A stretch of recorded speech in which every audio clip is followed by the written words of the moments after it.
Hello, and thanks for joining me today. We're going to be discussing the supplies and the techniques for preparation that will help you succeed in making your own fluid acrylic pour paintings. So let's get started. There's really only about 3 or 4 essential supplies that you must have in order to make an acrylic pour painting. First of all, you're going to need some acrylic paint. Without acrylic paint, you can't have an acrylic painting. It's as simple as that. For demonstration purposes, I'm going to be using white and black paint so you can see a good contrast of how these behave with each other. But you can use whatever colors you like. You're also going to want some cups or some containers. I got Solo cups, I got styrofoam cups, I got some of these little Dixie cups. Anything works. You just need a container so you can keep your paints mixed, prepared, and then ready to pour on your surface. This one, it's debatable whether it's absolutely necessary, but I strongly recommend it. This is called Floetrol. It's a latex paint extender, which means when you have acrylic paints like this, adding this latex extender with your acrylic paint means it dries a lot smoother and it'll give you a nicer look when your paint is done.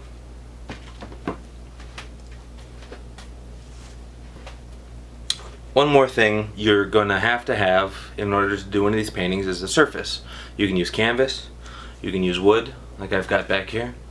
You can use ceramic tiles, terracotta pots, plastic, even thick paper, whatever you want. You just need the surface, something that you can put your paint on top of.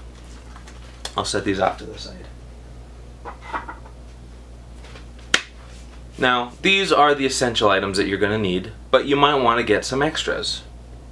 A couple really popular items are Silicone Dimethicone Oil.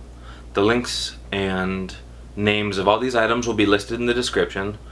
Silicone Dimethicone is a special kind of oil. It's food safe, which means it's not toxic. You don't have to worry about getting it on yourself. And the bubbles, the molecules in silicone dimethicone, help the paint to create those beautiful bubbly cell shapes that a lot of fluid acrylic painters really want. We also have butane, a butane torch. Butane is a very effective way to encourage silicone oil in your paint to rise from the bottom up to the surface of the paint. Butane is the most popular choice because it's a very high-powered natural gas. So what you can do is you'll get the heat from the butane that in the short amount of time it is present, the heat will cause the silicone to rise up without burning the surface of the painting. You could also use something like just a standard lighter, right? But the issue with this isn't quite as hot as butane is. So you'd have to hold it to the surface closer, and since it's not jet propelled, you also have to hold your hand closer for a longer amount of time, and you might end up burning the painting or scraping it on accident. I would recommend just investing in a butane lighter. One more distinction about butane torches and lighters when you're looking for one is you should probably get a higher powered butane torch. This one I have here is a kind of pen style, but you'll see many other fluid acrylic artists using a creme brulee torch. It's got a base on it, and then the actual butane comes out at an angle down like that with a little dial that you can control how much gas comes out of. That one produces a little more butane output, so you can get more heat at a quicker rate. Why this is important: the silicone is less dense, it's more buoyant than acrylic paint. What does this mean? This means when you have silicone under a layer of paint, the faster the silicone heats up, the more it'll come out of the paint. If you have a gentle heat, it'll kind of come out of the surface, not very fast, which means you won't get very big cells, won't get very big bubbles. But if you heat it very quickly, it'll come through more disruptively, which means you'll get larger cell shapes. So consider what kind of cells you're looking for when you go to purchase your butane. Some other items I have here: I have a little cake scraper, spreader, frosting spatula. I'm not really sure what they call this officially. I'm not much of a baker, but it's one of these flat metal spatula type tools. We'll get over this in another video showing techniques of pour painting. But essentially, this spreader can be used to scrape paint across the top of other layers of paint and get some interesting effects that way. I haven't actually even used this one yet, but I'm excited to use it later on. Next time you get a straw, might want to keep one of these clean and ready for yourself. I have just a little bendy straw here, and what you can do,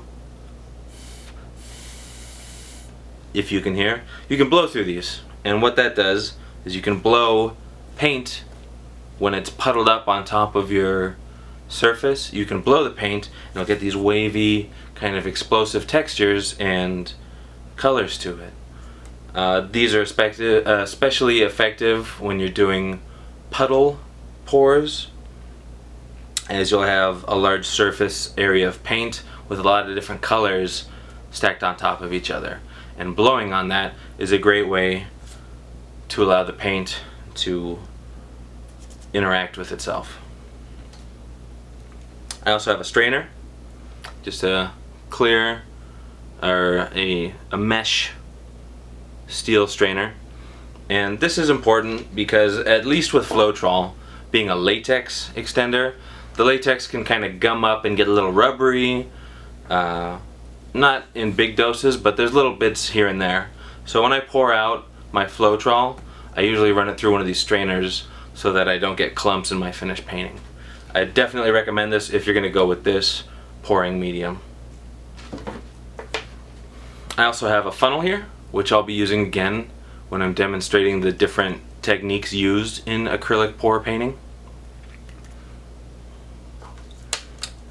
Then we have some popsicle sticks, little stir sticks, just flat wood that you can use to mix your paint and your flow extenders, things like the Floetrol we talked about earlier. I also brought out a toothpick. Nothing too special about this guy, but sometimes in your paintings you can trace shapes through it with the toothpick, and this will allow you to get a real fine edge, a real fine point when you're dragging paint through other layers of paint. With that being said, let's start to look at some of the preparation for how you can get started painting with acrylic flow painting.